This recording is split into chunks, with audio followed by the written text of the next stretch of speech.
the first time in 6 years, the federal government has once again partially shut down. Good evening, everyone. I'm Phil Sanchez. And I'm Jeannie Galeros. That means some federal resources are not available tonight. News 8's government reporter Garrett Bergquist is here to explain what's open for business and what's not.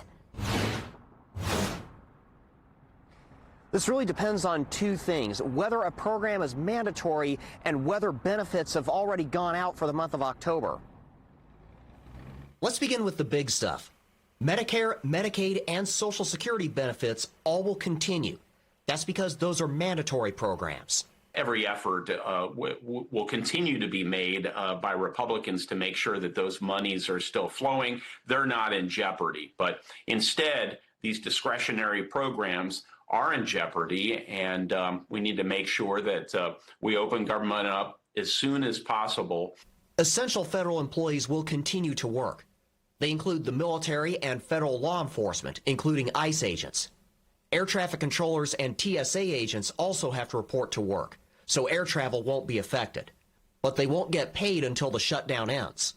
This can jeopardize their ability to afford food for them and their families. And their families need to thrive and be able to cover their other household expenses. Bryant says food assistance programs are safe for now. That's because the feds already distributed funding for October. She says that could change depending on how long the shutdown lasts. A shutdown that lasts several weeks or longer could also impact the Emergency Food Assistance Program, or TFAP, which is the Commodity Food Program, SNAP, WIC, and other nutrition programs, due to a lack of funding, a delay in processing, or both. The Senate voted again early Wednesday afternoon on a measure to keep the government funded through November 21st. Democrats again kept the measure from reaching the 60 votes necessary to pass.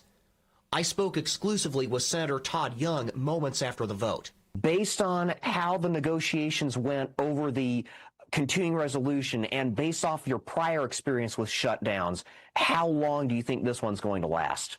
You know, it's unclear.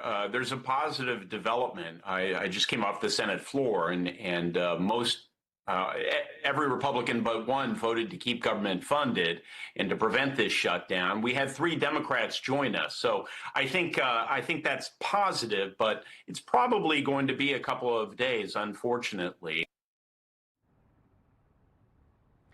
The Postal Service also is not affected. That's because it's funded entirely from its own dedicated sources of revenue.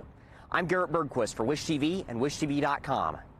Garrett, thank you. Governor Mike Braun says the federal government needs to figure out how to start living within its means. It's worse now than it was when I was there 6 years ago. And sadly, they need to get their act together and do budgets.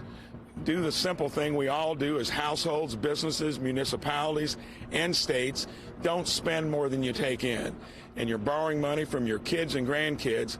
Shameful. Braun says Indiana isn't as dependent on the federal government as some other states. He says Indiana will get through it, but if Indiana does lose some of its benefits that are essential, the state would look at doing something to keep them in place. We'll keep you posted.